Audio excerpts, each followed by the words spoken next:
Bismillah, elhamdülillah. Vessalatu vesselamu ala nebiyyina Muhammed ve ala alihi ve sahbihi ecma'in. Selamu aleykum ve rahmetullahi ve berekatuh. Barşağızga da Allahu Teala'nın selamı hem rahmeti bulsan. Biz her vakitte da Allah Subhanahu wa Teala'nı maqtarga, huzurlarga buruşlubuz. Çünkü ul gana bizge türlüden türlü nimetlerin biri. Hem şulay yok, her vakitte da Türebizden çıkan salavat şeriflerini Peygamberimiz sallallahu aleyhi ve sellem'nin ruhuna, ehlül beytine aytip turga tiyişlibiz. Çünkü ulug'ana bizga şu hak dinini iriştirdi, Kur'an hükümlerini beyan kıldı.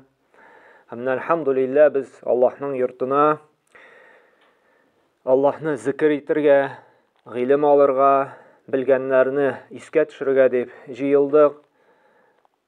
Müslümanlarga mına şulay vakit jıyılışıp, Allahu Teala'nın sözlerini okup, Peygamber sallallahu aleyhi ve sellem'nin hadislerini söylep, imanlarımızı, takvalıklarımızı kuvvetlep arttırıp durga gerek. Çünkü adam balası dünya bilen şugullanıp, dünyаны kasıp etip, gafillikке şumup, Allahu Teala turunda unuta başlay, onun dinine salkım qarый. Mına şuшы meşitke kilip, vaazlar söylегәннән соң, ул әз булса да уянып китә, изгелек кылуны, гыйбадәтен арттырып җибәрә.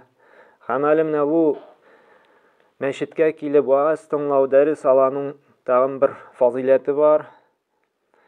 Ягъни гел вааз башында инде сөйләргә, искә төшерергә тырышам.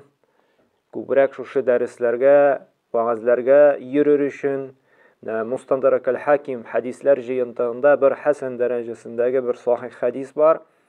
Peygamber sallallahu aleyhi ve sellem aytdı: "Men gada ila'l mescidi la yuridu illa an yeta'allama hayra aw yu'allima kana lahu ka ecri haccin tamma haccetuhu." Kimde kim meşitke yöneleyken de birer hayırlılık öğrenim dip yaki öğretim dip.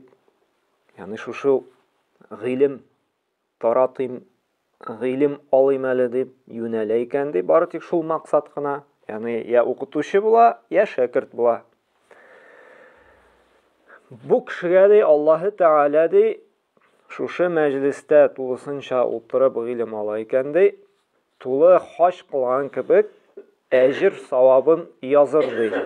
Ягъни тулы хаҗ кылган кебек әҗр языр ди. Пәйгамбер саллаллаһу алейһи ва саллям, карагыз, нинди зур әҗр. Әмма адам баласы кызганычка каршы үзенең ялкаулыгы сәбәпле шушы әҗр савапны тотып карап булмаганга күрә, шулаймы, бу әҗергә бик җиңел карый.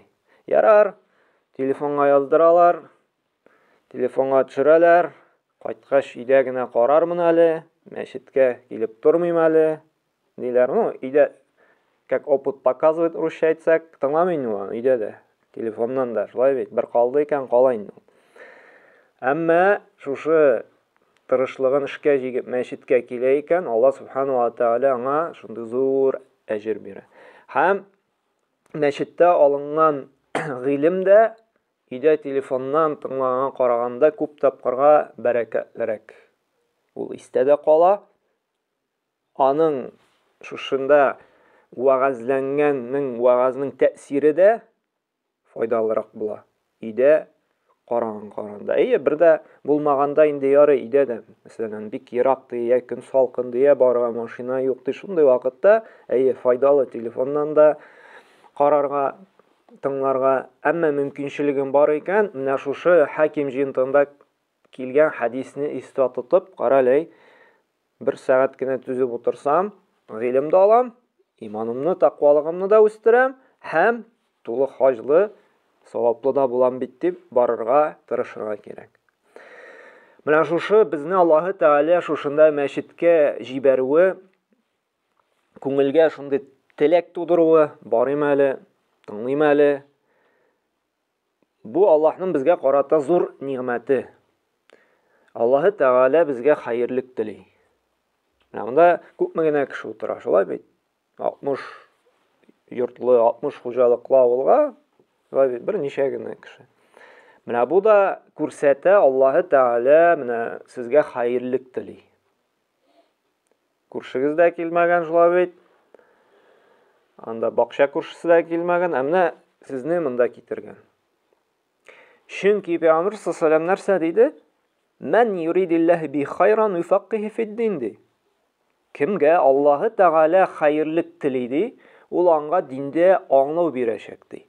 Кемгә хәерлек тели икән, Аллаһ Тәгалә шул кешегә диндә аңлау бирәчәк ди. Диндә аңлау булсын өчен җәмәгать, менә шушындый вагаз кичәләренә мәчеткә килеп гыйлем алу кирәк.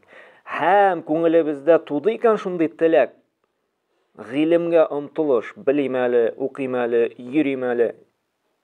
Димәк, нәрсә? Аллаһы Тәгалә бу кеше хәерлек тели. Менә шөкер итәргә кирәк. Чөнки гыйлем, иман нигъмәте ул иң зур нигъмәтләрнең берсе. Аллаһы Тәгалә аны сайлап кына үзенең яраткан кулларына бирә. Бөтен кешегә бирмәй. Шуңа күрә менә моны кадерләргә кирәк. Менә бүгенге вагазыбызда да менә шушы әйттем бит, Аллаһның бер зур нигъмәте дидек.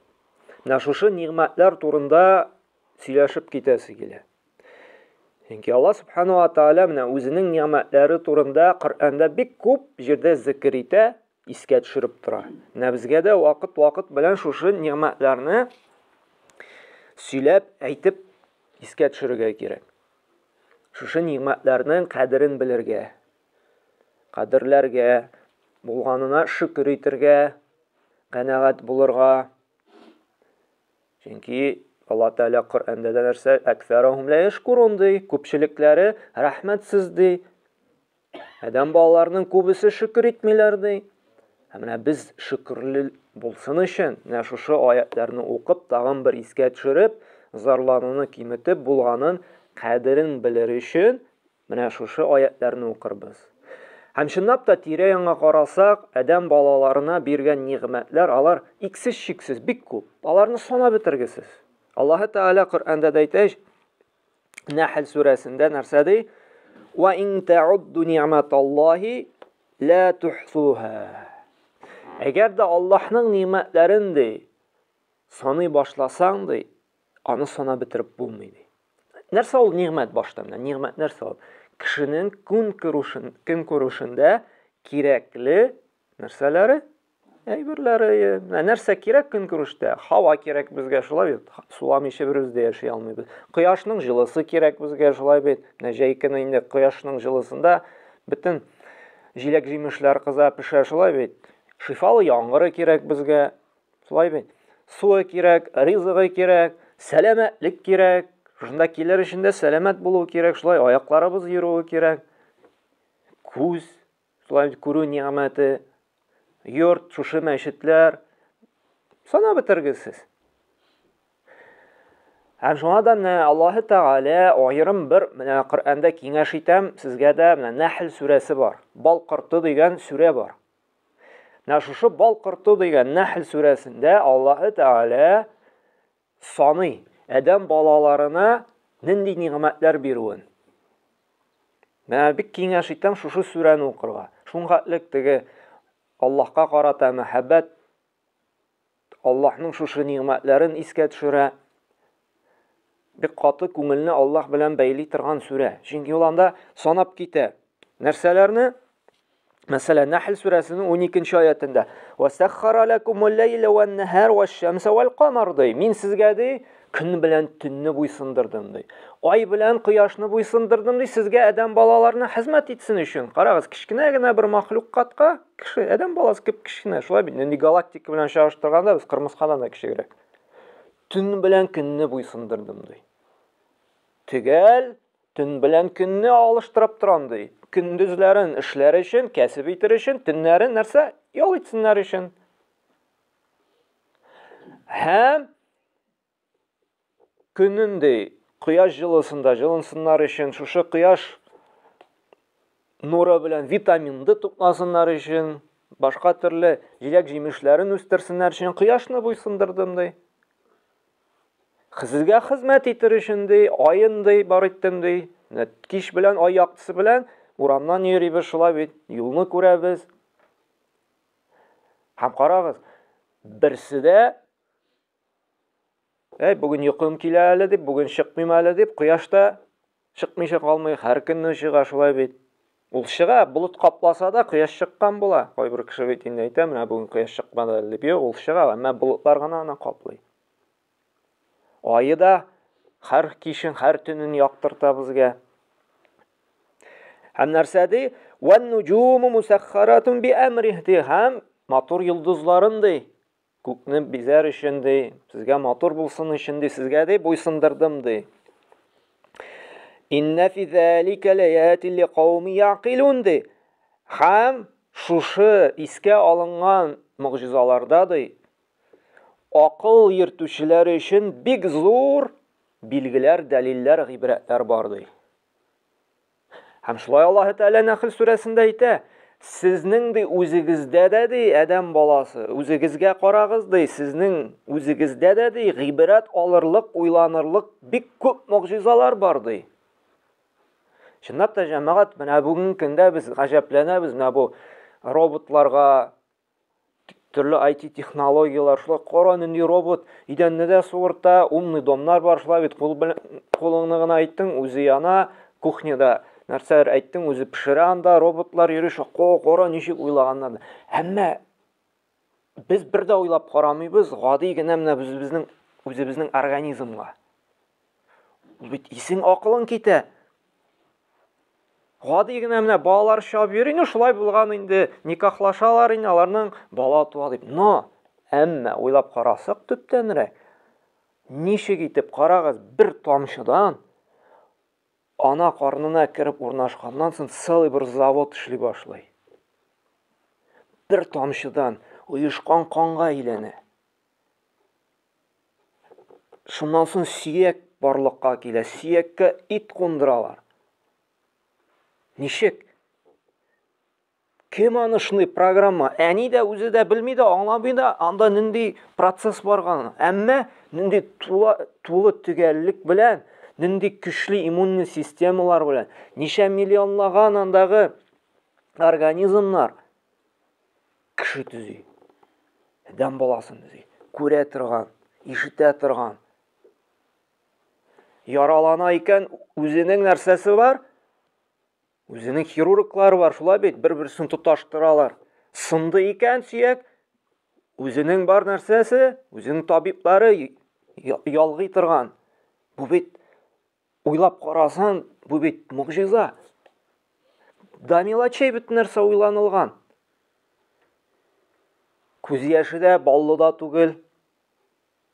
Шулай бит, тузлы, -30ларда, 40ларда катмасын өчен. Шушы күзебезгә зыян китермәсен өчен, тир агып төшеп, күзгә кермәсен өчен каш беренче киртә ясалган, шулай бит. Икенчесе керфек. Һәм керфек тә коткармаса, күзебез ябылып куя. Кем, ничек? Кем шундый ананың карнына шундый программа салган? Шундый ута төгәллек белән шундый адәм баласы ясалсын өчен. Менә ул заводны кем җитештерә? Кем ясаган? Менә бүген көндә дә кешедән чагыштырып әле ул. Кешедән чагыштырып роботлар ясыйлар. Әмма бәрабәр кеше шикелле камил итеп робот ясый алмаячаклар, була алмый.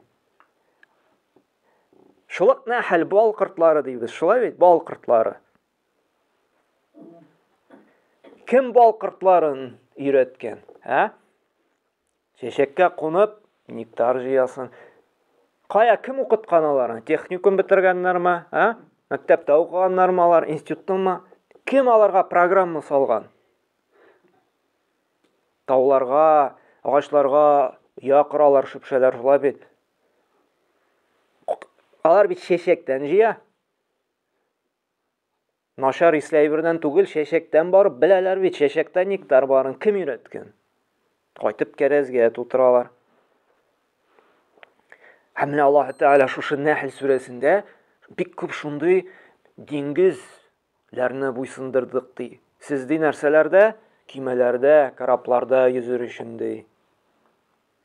Хайваннарны буйсындырдык сезгә ит буларак ди. Һәм бик каты санап китә сезгә ниъмәтләрне ди. Әмма Әксәрахум ла яшкурун ди. Күпчелеге шушы ниъмәтләргә шөкер итмиләр ди, рәхмәтле булмыйлар ди. Алалар ди, кулланалар ди, хәтта ди гади генә әлхәмдулиллаһка шөкер дип, Аллаһка шөкерләрен дә белдермиләр ди. Нәрсә дип әйтәләр ди? Мин үзем эшләдем. Мин үзем таптым. Минем үземнең акыллыгым белән, минем тырышып укуым белән килде. Мин үзем булдырдым, юк ди. Аллаһ Тәгалә нәрсә ди Куръанда? Нәхл сүрәсендә тагын әйтә: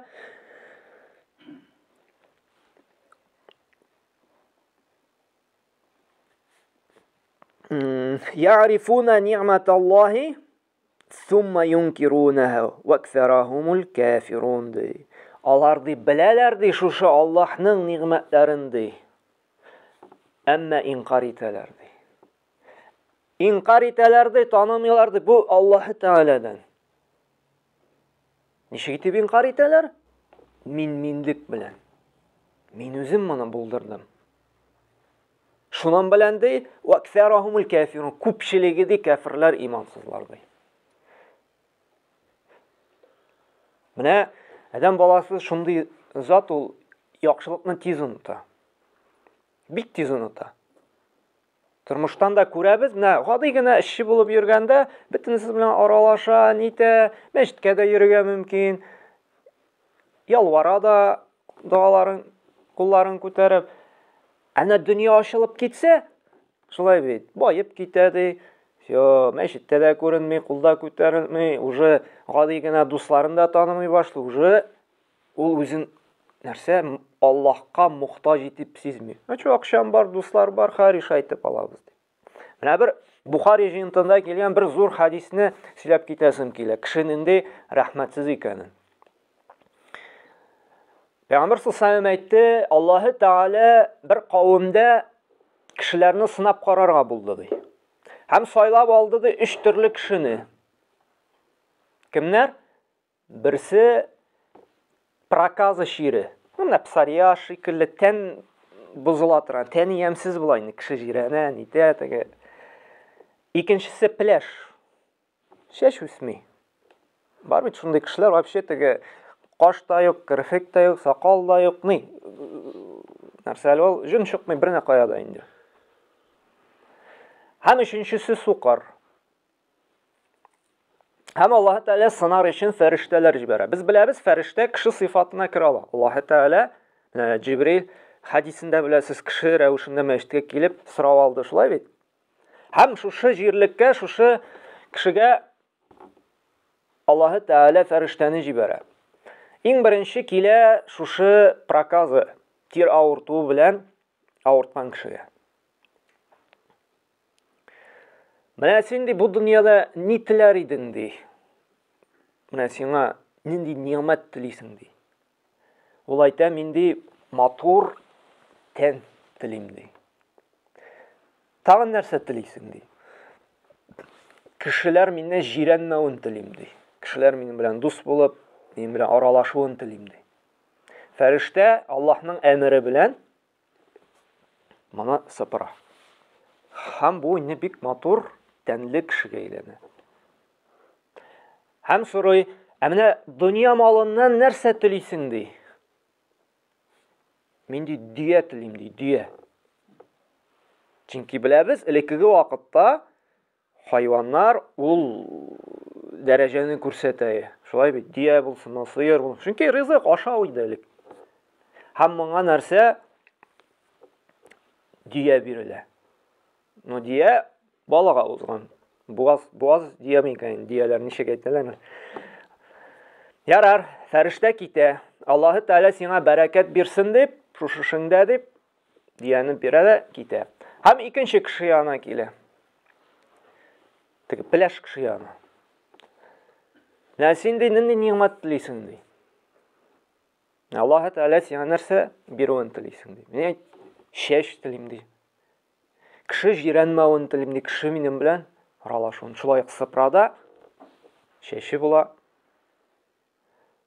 Һәм дөнья малыннан нәрсә телисең ди? Сыер телим ди. Моңа инде буаз сыер бирә. Аллаһ бәрәкәт бирсен дип, китеп бара өченче кешегә. Өченче кешегә суқырга килә дә, шул ук сүзләрне кабатлый. Әйтә, күрәсем килә ди. Тагын нәрсә телисең? Дөнья малыннан. Сарык телим ди. Карагыз, дия булды, сыер булды, сарык булды. Тыйнаклык шулай бит. Моңа шулай ук инде сарык бирәләр. Һәм Аллаһ бәрәкәт бирсен ди, шушы фәрештә дуа кылып китеп бара. Күпмедер вакыт үткәннән соң, зур күп еллар үткәннән соң инде Аллаһ Тәгалә тагын янәдән җибәрә фәрештәне. Булар бит бөтенесе белде, бу ниғмәт Аллаһ Тәгаләдән икән. Чөнки бу фәрештә әйтте, Аллаһ сиңа нәрсә бирүен телисең диде. Әйтергә тотканмын. Алар белде моны, бу ниғмәт бөтенесе Аллаһтан икәнен. Чөнки теге фәрештәдә Аллаһның әмере булмаса бер нәрсә эшли алмый иде. Һәм шушы иң беренче проказы тир авыртуы белән булган кеше янына килә. Һәм килә бу фәрештә теге тиресе авырткан кеше сүрәтендә.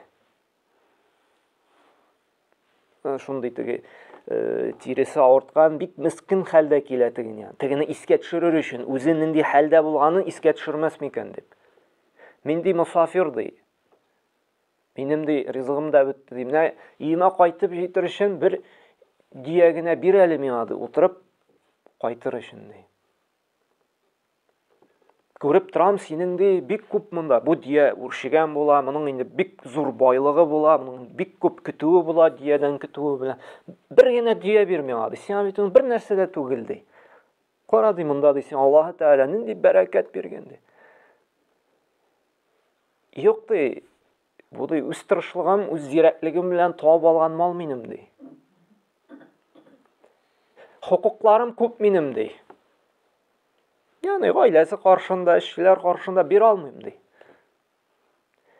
Әгәр дә син ди ялганлаган булсаң ди, нәрсә дип ялганлады? Мин моны ди үз тырышлыгым белән, үз зирәклегем белән таптым ди. Аллаһ бирде, әлхәмдүлилләh, Аллаһка шөкер, Аллаһныкы димәде. Мин диде.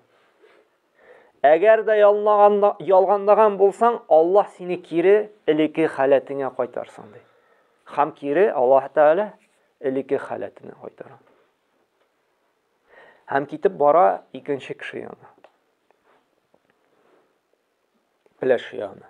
Шулай ук кабатлый, мин мусафир идем, сәфәрем дәвам итәр өчен син көтүчелегең күп, монда сыерлар, бузаулар үршегән була бит, сиңа бер нәрсә. Ул да шулай ди, нәрсә ди? Үзем таптым ди. Үзем эшләдем ди. Әти бабалардан мирас булып калды ди. Мирас булып калды бу ди. Әгәр дә ди ялгандаган булсаң ди, элеккеге үз халәтеңә кайтсын. Һәм шулай ук тегене шикелле кабатлана. Һәм килә кем янына? Суқыр янына. Суқыр булып үзенең халәтен искә төшереп килә. Мин мусафир, шундый миңа ярдәм ит әле, сәфәрем дәвам итәргә. Күреп торам, синең шуңхатлы көтүчелегең, байлыгың сиңа бер ни авырлыкта китермәячәк. Ди, әлхәмдүлилләh ди. Аллаһка шөкер, Аллаһ бөтенесен бирде ди. Аллаһ күрү сәләтен кайтарды ди. Ничек инде мин сиңа ярдәм итмим ди. Күпме телисең шуның хатлыкны ал ди. Күпме телисең шуның хатлы калдыр ди. Һәм фәрештә нәрсә? Юк ди. Миңа бер нәрсәң дә кирәкми ди. Бары тик Аллаһ ди сезне сынап карарга гына теләде ди. Синнән Аллаһ риза булды ди. Тегеләрдән инде ди риза булмады ди. Менә бу хадис бик гыйбрәтле хадис. Уйланып карасаң, менә бу көнгә кайтарсак, нәкъ шул ук хәл. Менә сезнең арада да бардыр шундый дуслар, танышлар.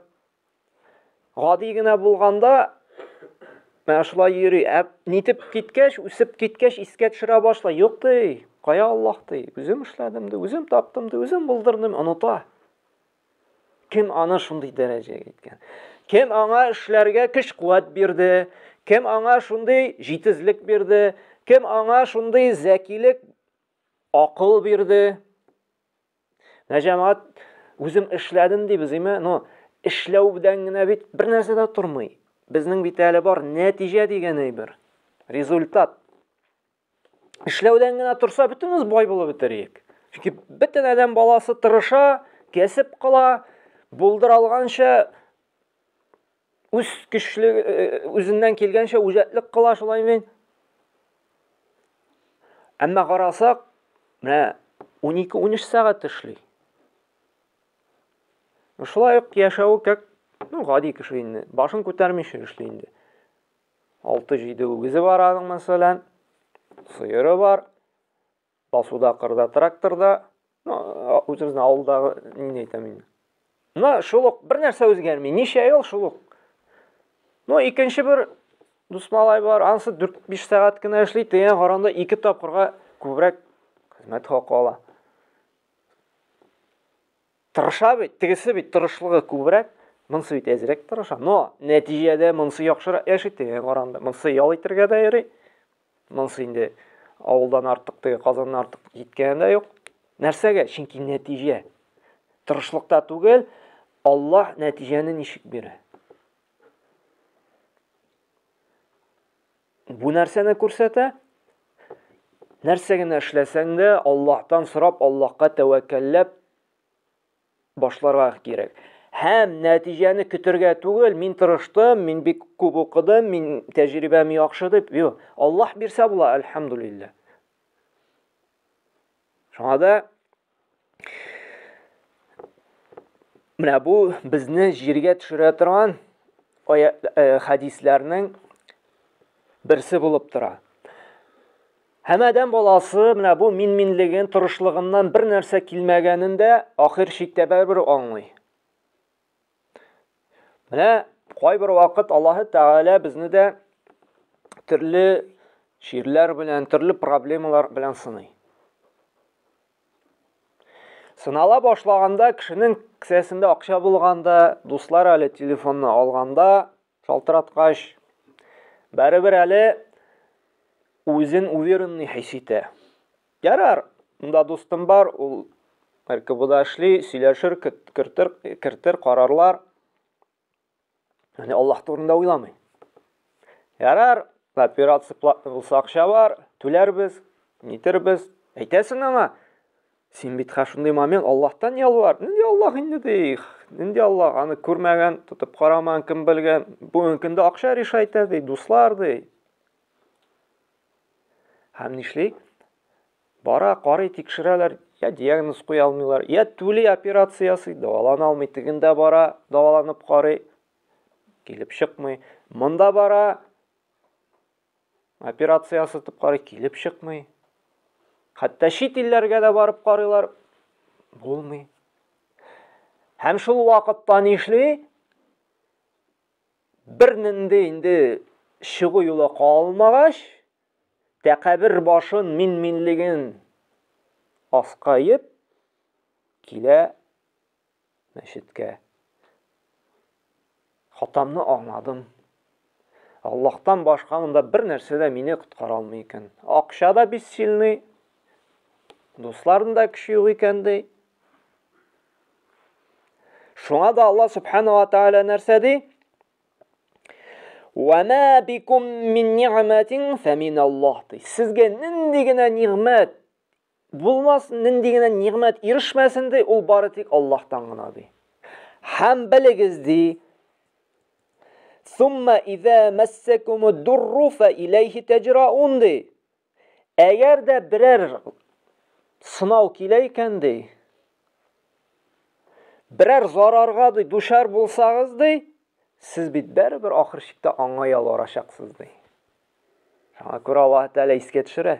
Нәрсә генә булмасын, бөтенесе Аллаһтан ди. Авыр шакта ди, бәрабер siz Аллаһка ялварашaqsınız ди. Әмма Аллаһ Тәгалә бирә кайбер кешеләргә. Төрле җирләрдән даваланып кара булмагач, ялварып, менә бер мисал да китерим менә. Тормыштан булган. Аллаһ Тәгалә рәхимле зат. Минлекне дә тәкәбир булганнарны гафу итә, бирә, шифасын да аякка да бастыра. Әммәдән бала шун хәтле ул рәхмәтсез, ятсыз зат. Кайберәүләре, күпчелеге бөтенесе түгел, кайберәүләре. Аякка янәдән басканнан соң тагын ишли башлый. Тагын Аллаһны оныта башлый. Тагын үзенең гынахларын ачуына, тагын үзене Аллаһ Тәгалә ничек коткарганын оныта. Шуңа да Аллаһ Тәгалә нәрсәди?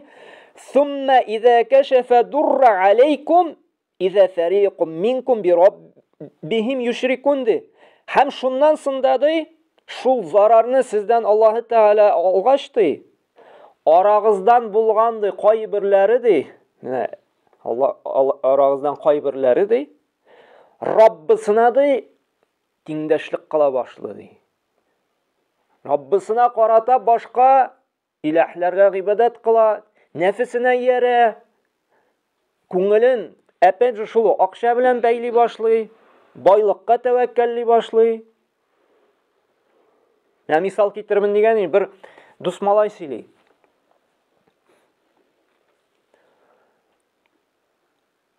Хатынга онкология диагнозы куйгач намазга да басты, ураза да тота башлады, яулык та киде, итәге дә озайнайды. Аллаһтан ялвара башлады. Һәм Аллаһның рәхмәте белән даваланды, операциялар ясатып, нитеп тегесе булышты. Врачлар да шатланды, машалла. Үзегез беләсез бик сирәкләргә тегин итә. Әмма янәдән аякка баскач уже уверенностьны тотты башлагач әйбәтләп инде ныклап аякка басып йөргәннән соң ниши башлады? Башта яулык баштан төште. Намазларыннан нары салкын карый башлады. Хәзер инде вообще дингә карата караш шундый гына. Менә адәм баласы шундый. Булырга тиеш киресенчә, тукта, Раббым бит мине коткарды, Раббым бит мине ярдәм итте дип безнең сәҗдәләребез икеләтә артырга тиеш. Изгелекләребез унлата үсәргә тиеш. Без киресенчә нишлибез? Рәхмәтсезләнәбез. Шуңа да Аллаһ Субханаһу ва Тәгалә искә төшерергә куша. Һәр вакытта да нәрсә? Я юханнас убуду раббакум الذي خلقكم والذين من قبلكم لعلكم تتقون. Эй кешеләр, сезгә булган һәм сезне бар иткән Раббыгызга гыйбадат кылыгыз, аны таныгыз, күңелләрегезне аның белән генә бәйләгез. Чөнки нәрсә Аллази джа'ала лакумул арда фираша вас-самаа бинаа. Җирне сезгә түшәк итеп бар итте. Күкләрне сезгә түшәм итте. Һәм шушы күкләрдән وَالسَّمَاءَ بِنَاءً وَأَنزَلَ مِنَ السَّمَاءِ مَاءً فَأَخْرَجَ بِهِ مِنَ الثَّمَرَاتِ رِزْقًا لَكُمْ. Һәм шушы күктән шифалы яңгырларын җиргә иңдереп төрледән төрле ризыклар бирде. Ул тоже мөгъҗиза. Карагыз, бер кара җирдән ничә төрледән төрле җимеш алабыз, шулай бит.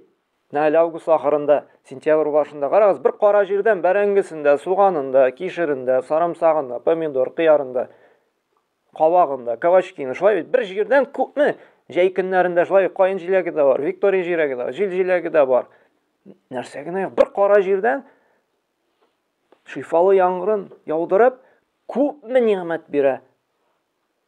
Һәм нәрсә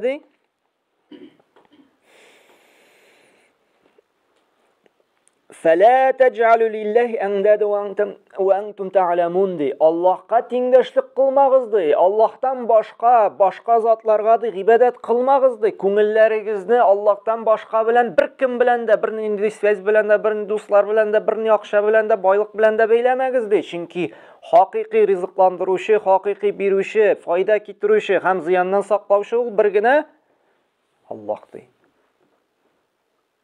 Бик күп шундый аятлар Аллаһта һәр вакытта да искә төшерә адәм балаларына. Һәм әле тагын да әйтеп куямын, инде Ибраһим сүрәсендә шушы биргән нигъмәтләремне, менә сездә булган нигъмәтләремнән канәгать була белсәгез ди, мин сезгә шушы нигъмәтләрне тагын да арттырамын ди. Тагын да күбәйтермен ди. Ибраһим сүрәсенең 31-нче аятында «Ла ин шакартум лазиданнакум». Шөкрле, рәхмәтле булсагыз ди, мин биргән нәрсәләрне тагын да арттырамын ди. Әгәр дә инде рәхмәтсез, канәгать булмасагыз, минем газабым сезгә бик каты булачак ди. Инкар итәсез икән ди минем нигъмәтләрне. Мин үзем таптым, минеке ул дип ди. Минем газабым сезгә тагын да каты ди. Әйе. Адам баласы шушы нигъмәткә күмелеп, Аллаһтан икәнен дә оныта башлады. Һәм булганының кадерен дә белми башлады. Исраф күп итеп кыла башлады. Кызык өчен генә мин гел чагыштырам инде, үзебезне чагыштырам мин һәм балаларны. Менә балаларны сәпит белән туктаганын карагыз әле, ничек туктыйлар. Сәпитне алада, ул әйтеп тотып кына ата. Ә без ничек туктыйк? Ипләп кенә терәтеп куя. Потом же югый ул, шулай бит. Мин хәтерлим, беренче сәпитне бабай алып биргән, айыс сәпите, шундый зур сәпит.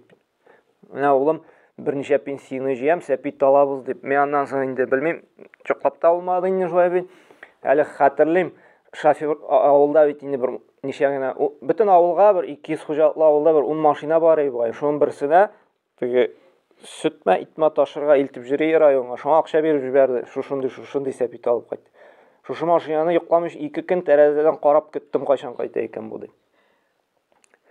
Həm qaytqandan sonra tuzanı sürtüp joylap qına, şulay bit, sıpların moylap, ufuf itip kine qadirləb tutdu. Әйе. Әле bütün uran белән җыелып, ширaqlap qına йөрисең, син шунда хәтлек кенә барасың, син монда хәтлек, монда җирсән прәнник бирәсең дип шулай бит, инде кадерле. Менә ул телефон мәсьәләсе, балалар мәчеткә килә укырга. Әле ул кыйбатлы телефон, 50, 60, 70 меңлек. Монда гына кичтеки генә балалар име? Ул ярар диерең. Кадерләсәләр. Ул тотып бәрәләр, ыргыталар, төшеп китә, кайберсе онытып та кайтып китә. Һәм беләсезме, нәрсә иң аянычлысы? Телефоннарыгны онытма. Китә бит, ватыла бит. Югалса, ватылса, әтибәр яңаны алып бирә бит. Кадерсезләү Аллаһның нигъмәтен. Бер үзбәк таныш сөйләгән иде. Ничектер сөйләшеп киттек дә, шу нигъмәтләр турында, менә яхшы яшибез, Аллаһның нигъмәтләре шундый, машалла, иксез-чиксез инде дип, әлхәмдүлилләһ, шундый яхшы яшибез дип уйлап сөйләшеп утырдык та, Аллаһ Тәгалә бит кире элекке халәткә дә кайтарырга мөмкин. Аңа бер нәрсә тормый. Әгәр дә без кадерләмәсәк, исраф кылсак, шөкер әйтә белмәсәк, әлхәмдүлилләһ дип. Чөнки күрәбез, елдан-ел кеше тәкъбирләнә, минләнә башлый. Бу әйтә беләсезме, ди, менә без бит элекке вакытта ди шуның хәтлек бай яшәдек, ди, шуның хәтлек рәхәттә икти. Һәм без дә менә рәхәтлеккә шыдый алмаганнан, менә өстәл селкенә икән, ди, өстәлдән лепешканы алайык та, диме, бу әйтеп сындырайык та, өстәл селкенмәсен дип лепешка белән өстәл астына тыгып куяйык, өстәл селкенмәсен өчен. Һәм кара ди, бүгенге көндә Аллаһ Тәгалә ничек төшерде безне. Без менә монда сезгә, башка илләргә барып кәсеп итәбез, потому что все, без фәкыйрьлектә ди. Бездә ди эштә калмады, акчада калмады, байлыкта калмады ди. Шөкрәм җәмәгать, бу Аллаһ Тәгалә биргән нигъмәтләрне без кадерләмәсәк, шөкер итмәсәк, Аллаһ Тәгаләне алырга да мөмкин. Һәм шуңа да менә безгә балаларыбызга өйрәтергә кирәк. Нәрсә генә, кая гына, нинди зур дәрәҗәләргә ирешмәсен әйтергә. Аллаһка шөкер итергә онытма. Һәм җәмәгать, әле ул шөкер әйтү тел белән генә шикләнми. Әлхәмдүлилләһ беренче чиратта булырга тиеш. Кая гына барып җитсәң дә, мәсәлән, такси аулап Казанга барып кайттың ди, шулай бит, яки анда берәр күршең беләнме, әлхәмдүлилләһ, Аллаһка шөкер, Аллаһның рәхмәте белән барып кайттык бит дип, иң беренче Аллаһка шөкер әйтергә кирәк. Аннары гына күршеңә, дустыңа, Аллаһның рәхмәте булсын сиңа, Син сәбәпче итте бит Аллаһы Тәгалә, Аллаһ да әҗр савапларын бирсен дип. Алайса безнең бит менә даже сөйләшкәндә дә хаталар китә. Менә син булмасаң әле нишләр идем мин дип. Аллаһны кырыйга куеп, Аллаһны онытып, менә ярый әле син бар. Аллаһка шөкер, менә Аллаһ Тәгалә сине биргән дисәң, вакытта дөрес. Әгәр дә ярый син бар, син булмасаң нишләр идем, битер идем. Яки синең осталыгың булмаса, бәрелгән булыр, ярый шустырыгына җитәсең, таеп киткәч тә турыга бастырдың, менә бит дип. Абуя саклап калды, осталык саклап. Юк, Аллаһның рәхмәте белән синең осталыгыннан соң Аллаһ Тәгалә безне саклады. Иң беренче без Аллаһны куярга тиешбез. Аннан соң гына сәбәпчене. Шул вакытта безнең дөрес шөкер була. Һәм икенче, ул шөкеребез, ул рәхмәтебез безнең әле гамәлдә дә булырга тиеш җәмәгать. Ризыкка шөкер итү ничек була? Халал ризык белән тукланасың икән, иңә халал ризык алып кайтасың икән. Димәк, син Аллаһның биргән шушы халал ризыгына рәхмәтеңне белдерткән буласың. Әгәр дә харам ризык алып кайтасың икән, монсы да Аллаһ ризыгы дип инде, шулай бит. Дуңгыз ите да, салы да, бисмилласыз шалынган итне дә, яки башка төрле хәмерне кертәсең. Бу вакытта инде син Аллаһның биргән нигъмәтенә рәхмәтсез буласың. Чөнки Аллаһ та сынар өчен халалны, харамны бирде. Һәм шөкер иткән кеше нәрсә һәр вакытта да халалны. Шөкер дип әйтәсең инде Аллаһ Тәгалә биргән сәламәтлегеңә, тәнеңә, аяк күзләреңә, син иң беренче шөкерне шушы сәламәтлегең белән, шушы тән әгъзалары белән намаз укып, рәхмәтеңне, шөкереңне белдертергә тиешсең. Намаз иң зур шөкер билгесе. Моңа дәлил. Пәйгамбәрбез саллаллаһу алейхи ва саллямның бер хадисе бар, Айша анабыздан риваят кылына, сахих хадисләрдән килә. Без беләбез, Пәйгамбәрбез саллаллаһу алейхи ва саллям шун бик күп намаз укый торган була. Һәм аның намазлары бик озын булган. Айша анабыз әйтә, аның табаннары да ярылып бетә иде, намаз укый ди. Һәм шул бер вакыт Айша анабыз әйткән: "Я Расулуллаһ, нәрсәгә син үзеңне шуның хәтлек бимазалыйсың? Сиңа бит инде булай да җәннәт вәгъдә ителде." Пәйгамбер саллаллаһу нәрсә ди? Әмин ди, Раббыма ди, рәхмәтле булырга тиеш түгелмени ди. Һәм шуңа галимнәр әйтте, намаз уку Аллаһы Тәгаләгә карата рәхмәтебезне белдертә торган бик зур сәбәпләрнең, олы бер гыйбадәтләрнең берсе җәмәгать. Шуңа да җәмәгать, Аллаһ Тәгалә чынлап торып без рәхмәтле буласыбыз килсә, иң беренче нишлибез? Башыбызны сәҗдәгә куеп рәхмәт әйтергә кирәк.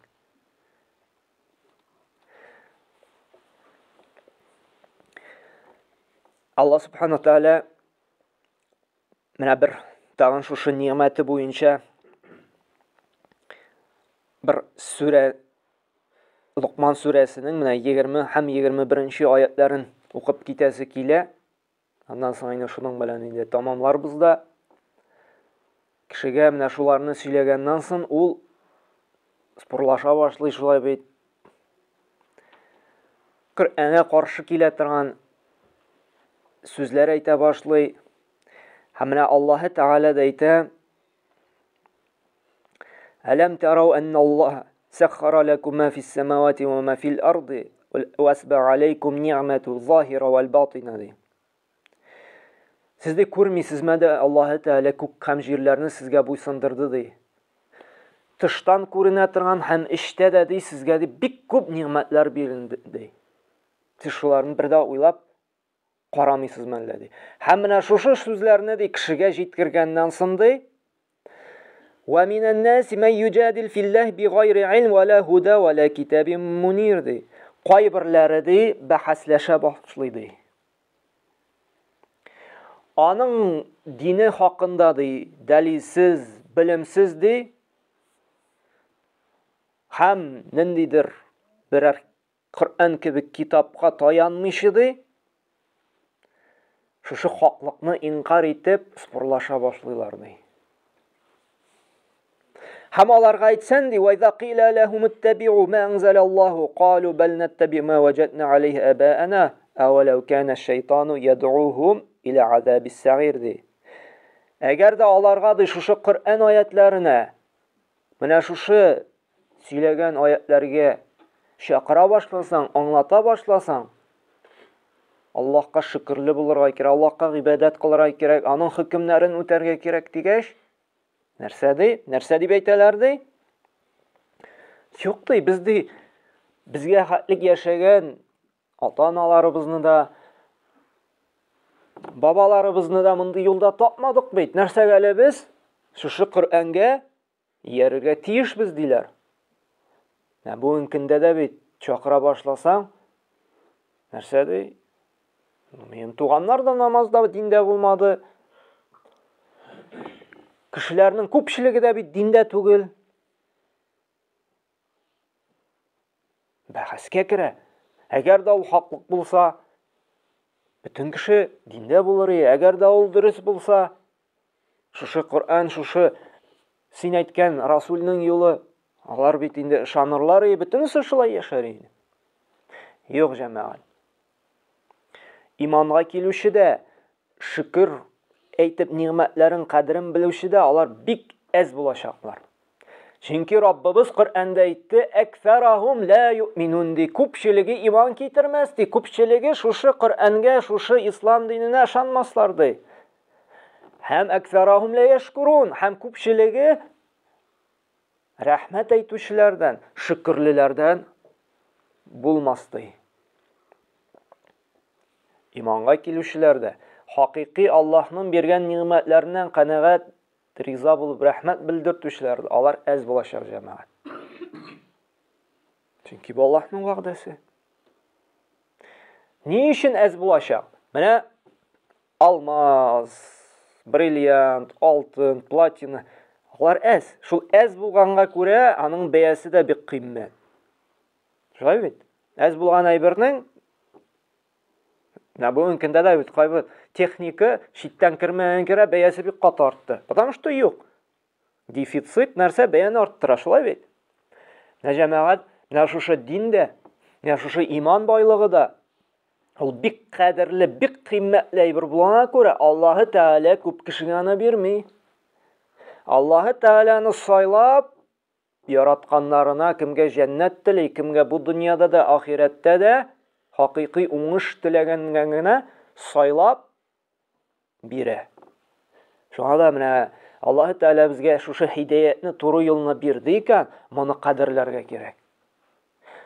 Моңа акчага караганда да, ризыкка караганда да күбрәк рәхмәтле булырга кирәк. Чөнки бу иман, дин нигъмәтен Аллаһы Тәгалә бөтен кешегә бирми. Сайлап кына иң яратканнарына гына бирә. Менә моны һәр вакытта да аңлатып, сөйләп торырга кирәк.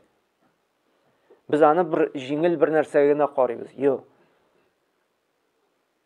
Аллаһ да алырга да мөмкин аны. Әгәр дә шөкер итеп кадерләп шушы динебезне сакламыйбыз икән, күбрәк динебезне белергә тырышмыйбыз икән, күбрәк намазларыбызны, уразаларыбызны, садакаларыбызны һәм башка изгелекләрне арттырмыйбыз икән, ничектер салкын гына карыйбыз икән, Аллаһ Тәгалә калыптан бу байлыкны алырга да мөмкин. Менә бу иң зур, иң кадерле алтын, көмеш, бриллиантлардан да кадерле иман байлыгын сакларга кирәк. Ничек итеп? Рәхмәтле булып шушы нигъмәтләренә. Шуңа күрә Аллаһы Тәгалә барчабызга да хидаят тауфигын бирсен, барча биргән нигъмәтләренең кадерен белеп рәхмәтле булырга, тагын да күбрәк изгелекләребезне арттырырга, һәм сөйләшкәндә дә рәхмәтебезне белдерткәндә, берәр уңышка ирешкәндә, хәерле нәтиҗәгә барып җитсәк тә, иң беренче Аллаһка шөкер, Раббым рәхмәтле сиңа дип Аллаһны мактарга кирәк. Әйе, безгә кылган изгелек, безгә ярдәм иткән кешеләргә дә рәхмәт әйтергә кирәк. Башта Аллаһка, аннары кешегә. Аллаһ Тәгалә әҗр савабын бирсен. Әмма иң беренче кешене түгел, беренче Аллаһны куярга кирәк. Аннан соң гына кешене. Аллаһ Тәгалә барчагызга да шушында килеп, шушы вагыз белән вагызланган өчен хаҗ әҗерләре насыйп әйләсен. Һәм менә шушы аятлардан, шушы дәлилләрдән күреп, телебездә тагын да Аллаһны мактау, Аллаһка рәхмәт шөкерләребез тагын да артсын иде. Аллаһ Тәгаләгә рәхмәт әйтү сәбәпле Аллаһ Тәгалә булган ниъмәтләребезне тагын да өстәп, тагын да арттырып, тагын да бәрәкәтен өстәсен иде. Һәр барчабызга да Аллаһ Тәгалә хидаят тауфик биреп, үзебезгә иң мөһиме бу дөньядан киткәч тә безгә дуа кылучы, уф дип тә әйтмичә балалар, оныклар насыйп итсен иде. Һәм шушы мәчетләребез дә, шушы иман әһелләре, намаз әһелләре белән тагын да артсын иде. Шушы авылларыбызга иман нуры янәдән балкысын иде. Аллаһка хакыйкый гыйбадәт кылып, күңелләрне аның белән генә бәйләп, аңа гына тәвәккәл кылып, аннан гына өмид итеп яшәүче хакыйкый мөэмин мусульманнар булырга насыйп итсен иде. Субханакалла бихамдик ашһаду ан ла ва астагфирука ва атубу илейк.